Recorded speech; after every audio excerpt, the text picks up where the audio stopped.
Hello everyone, welcome.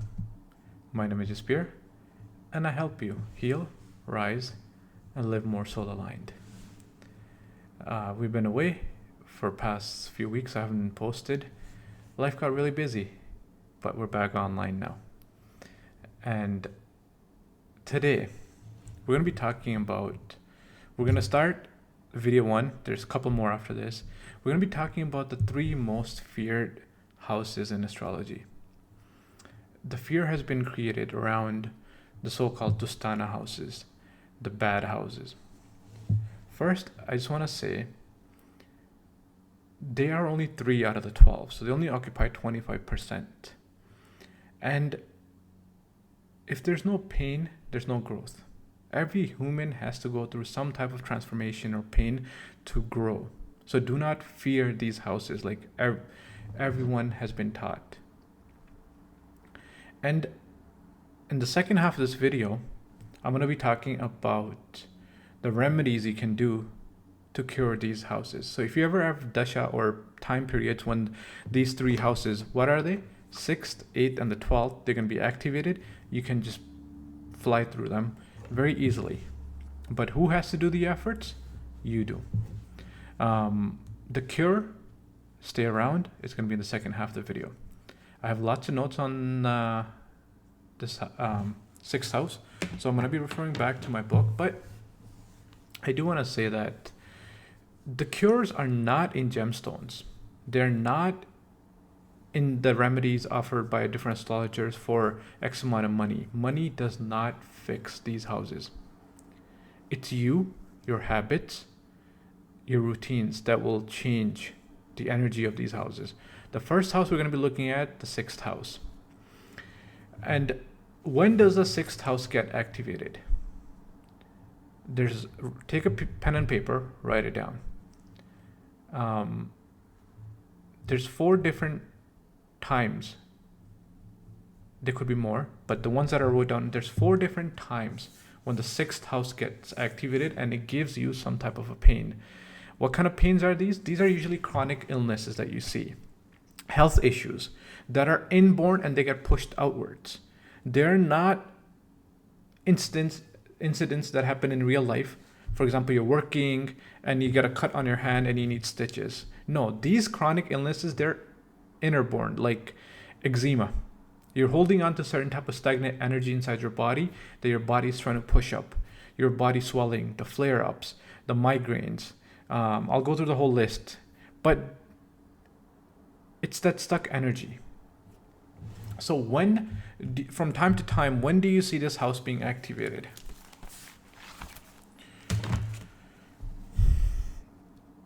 The first one is when you have a planet sitting in the 6th house itself. And the dasha period of that planet comes.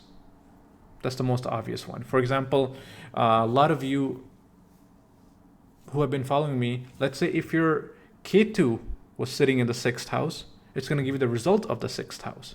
If you have your Venus coming up and Venus is sitting in the 6th house and you haven't done the clearing work, the healing work that you were supposed to be doing in Ketu, you're going to have health issues in Venus period. Your sun could be sitting, any planet that's sitting in the 6th house and their dasha is running, you will have some type of health issues going on that needs to be looked at. That's the first. Now the second, when does the 6th house get activated? So one was a dasha of the planet. The second one is the house lord and their dasha is running. So I'll give an example. Like whatever sign is in the 6th house, whether it be Aries, Gemini, Aquarius, Scorpio, look at the sign. And when the owner of that sign gets activated, well, it could be sitting in the 3rd, the 2nd, anywhere house. But the moment the dasha comes of that planet, the 6th house gets activated. Now let me give an example. For Taurus ascendants, Taurus is owned by Venus. So Venus ruling for Taurus is the 1st house and the 6th house, because Libra is the 6th house for Taurus and Venus owns it. So for all my Taurus people out there, be careful in your Venus Mahadasha. Then, for example, you have Leo in the 6th house, then Sun Mahadasha. So look at what sign is there and what ruling planet is there. That's the second. Now the third time, when a lot of people don't know, it gets activated in almost like a shadow type of pattern. The third one, it's a little bit more advanced. Some of you might not understand it, but the third time when it gets activated is when the nakshatra of that planet sitting in the 6th house gets activated. Every planet owns 3 different nakshatras. Now, you could not be in the dasha of the planet in the 6th or the ruling sign, but that planet got activated by its nakshatra getting activated somewhere else now. Now, let me give you an example of that. For example, someone could have a second house Ketu, okay? But they have Saturn sitting in the 6th house. And Saturn is in the sign of Leo, and the nakshatra that Saturn is sitting in is Magha. Who owns Magha? Ketu. So even though you have been watching the videos on Ketu in the 2nd house, you didn't know that Ketu also activated your Saturn in the 6th. So during your Ketu Mahadasha, you're going to have some type of chronic illnesses that Saturn is going to give you. And this is the most silent type of activation that a lot of you guys don't know. And it's not only in Ketu Mahadasha, it could be any dasha running. For example, you are going to be running the Venus Mahadasha.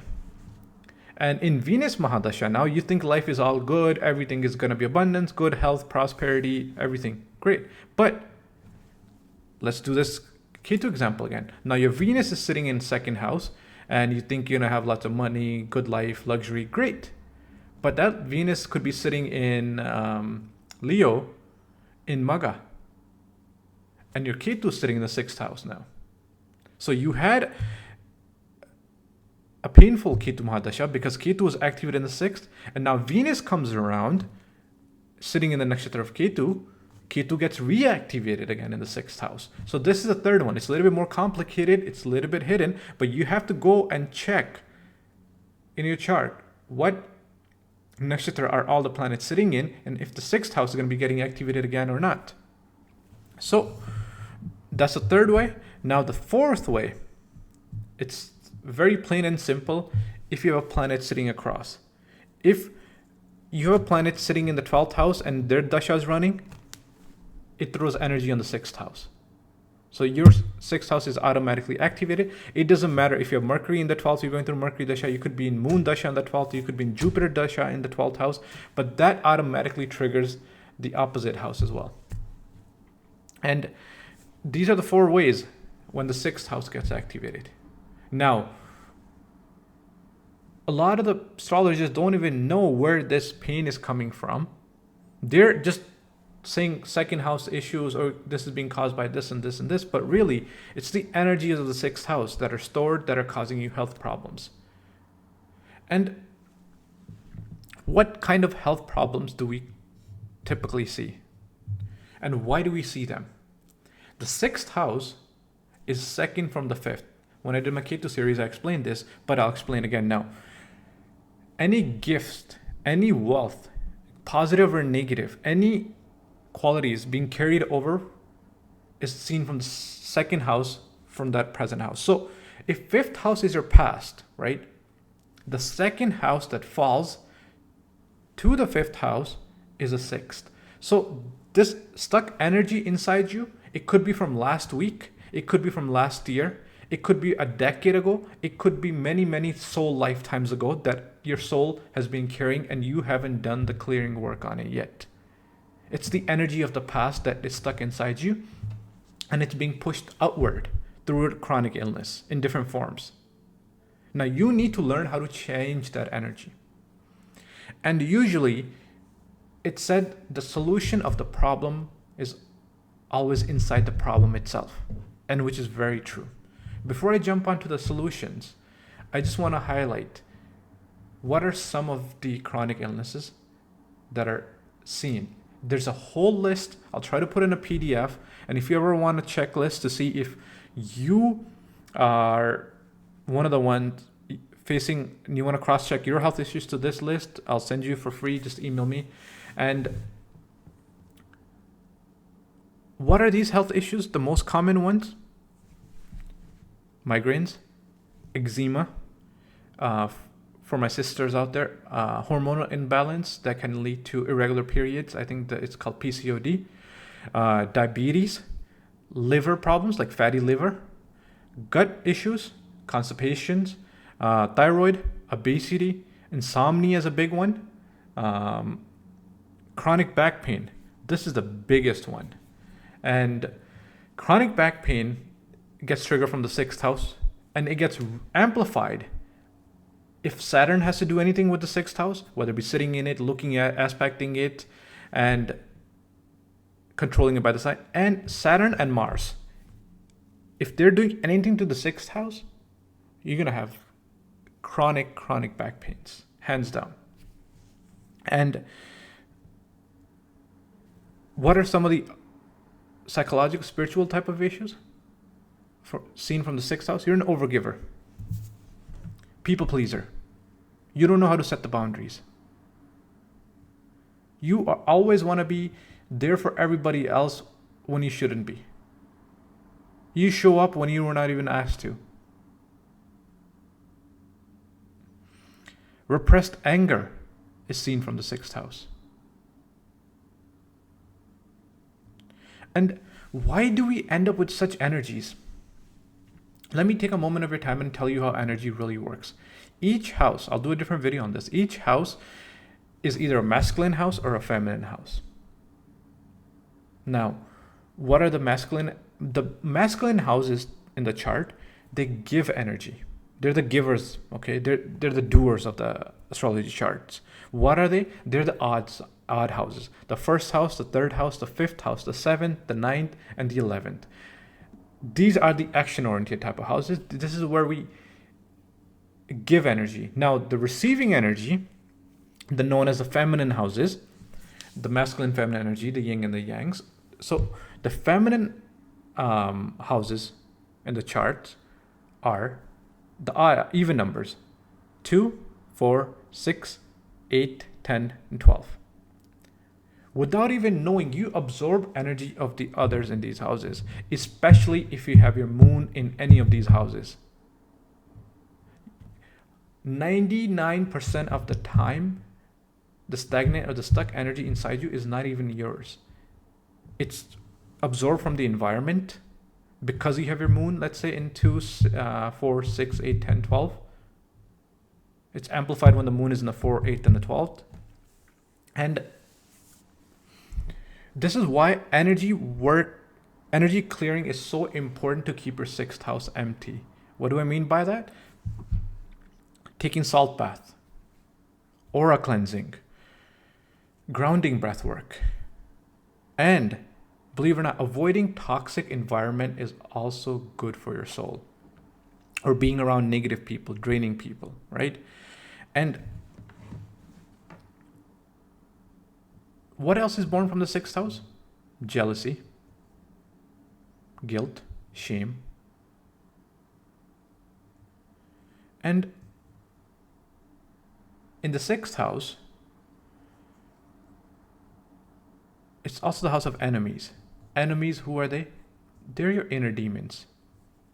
Yes, you can have external enemies like court cases and stuff like this, but 80% of the time it's internal. Self-criticism. Any unresolved guilt or shame is stuck in the 6th house. And suppressed anger or grief that needs to be dealt with.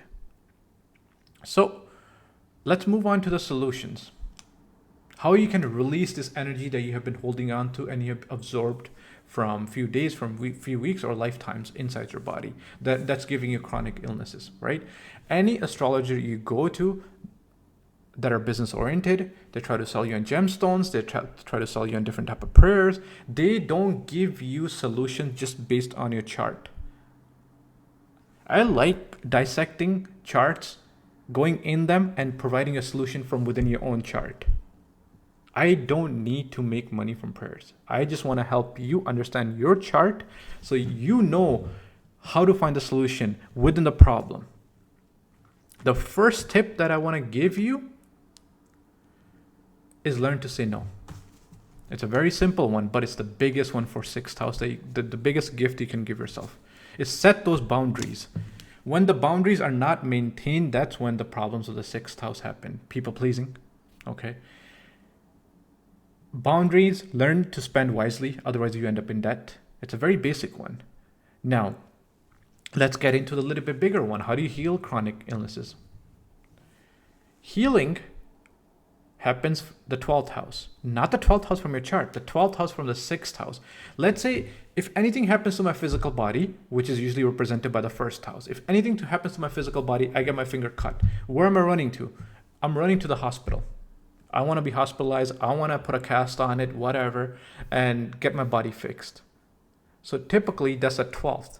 Your 12th house represents hospitalization, resting, cure, healing. So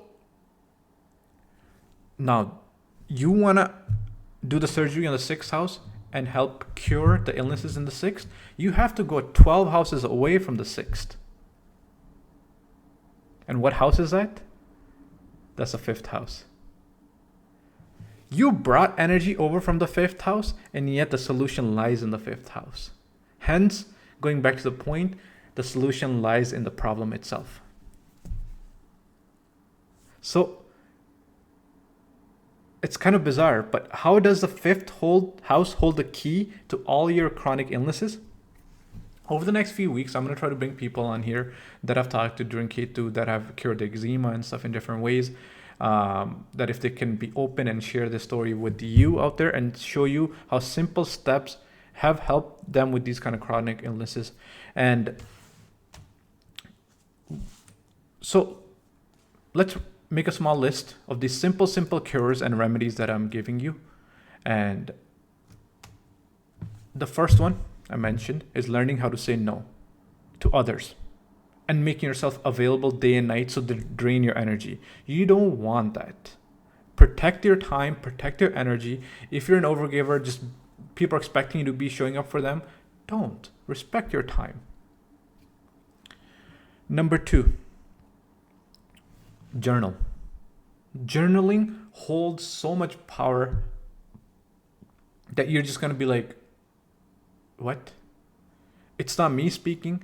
It's the people who have cured a lot of their problems. Why? Because journaling allows you to channel the stuck energy that you have never told your feelings to anyone. Write those feelings down on a piece of paper. Write down what you've been suffering for all these years inside. There was a person I was talking to yesterday from Saudi Arabia. And during Ketu Mahadasha, she's just one of them. So, and they had eczema flare up in different parts of the body. What they do, they got into journaling and help release the stuck energy that they have gone through in the past years. Write down those thoughts. Eczema went away. Real people, real stories. And it's not only to cure eczema. Journaling helps get that frustration that's built up inside. Sometimes you're so boiled up, frustrated that inner anger leads to migraines. The energy's up there. You got to get it out. So journaling, learning to say no. Next one for the 6th house, one of the biggest one again is discipline, structure, and routine. Why do negative planets thrive in the 6th house? Because a negative house, negative planet, 2 negatives make a positive. Saturn likes discipline and routine. If you're the kind of individual that wakes up at 6 o'clock every single morning and then goes off to bed by 9, 10, 11, depending where you are, whatever time you like to follow, Saturn likes routine. Same with Mars. Mars gives you the inner strength to overcome any issues that you might be facing with enemies. It gives you the willpower and the courage. So, yes, negative planets do thrive here, but you got to put in the effort. It's not a prescription from the doctor. It's not a gemstone from the astrologer. 6th house, the only cure is you. Yes. A lot of people don't even go for walking or jogging after the age of 30. When was the last time you got your heart beat up? Let me ask you that. By simple jogging. It's not my study, it's a scientific study done to show that majority of the people after the age of 30 do not get their heartbeats up and running. Simple things, sitting in a sauna, exercising, jogging can have a huge impact of releasing that energy. Now, one of the most simple ones that every astrologist says, sixth house comes, do volunteering, do seva. Yes, good. That is one of the best ones. Good. You're burning off your bad karma through selfless service, which is great. Go volunteer once a month, twice a month, or even every single day if you have time anywhere. Could be in a temple, a senior home, just even listening to someone in distress or pain is also you giving your time without expecting anything in return. Helping someone smile, feeding someone hungry on the street, feeding animals, anything, any kind of charitable act helps cures your negative karma. Feeding birds every single day, it's beautiful. Feeding and stray dogs on the street, anything. Going out and feeding the homeless, giving clothes to the homeless. And now, the easier way to fix lifelong illnesses that are stuck in the sixth house. So this is the moment we've been waiting for. Let's do the fifth house stuff. The ultimate secret key to sixth house is the fifth house. What are some of the fifth house stuff that can help cure? And it's gonna be, I can sign your paper to show you that if you keep it up, persistence, set it up in a routine, your problems will disappear, and I'll sign that. But you have to follow through every single day by choosing one. Now, what are the fifth house stuff? First one is mantra jap. There's different type of meditation. This one is mantra jap. Mantra means doing it, taking a phrase for my English speakers out there and repeating it. It doesn't have to be the Indian Vedic mantra. It could be any religion, any words that you resonate with, any culture. You're speaking, so you're creating the vibrational energy that resonates through your body, and it helps break the trauma inside. It helps purify you on the inside. You don't have to speak. You can do it silently while driving, while walking. It can be practiced in any way. Mantra jap is from the fifth house. It gives cure to the sixth house. If by any means you or your family member, you do not believe in these things, what's seen from the fifth house? Creativity. Dancing. Yeah. Go join dance classes. Shake that energy that's stuck inside you. Come out smiling. Be joyful. Fifth house is all about creativity and joy. You don't even know how much you're carrying your sixth house by simply aligning yourself, doing these small little fun activities. They don't even cost you much, okay? Would you rather be eating a medicine for blood pressure for the rest of your life? Or would you rather go out every Friday night and dance a little and have some fun and smile?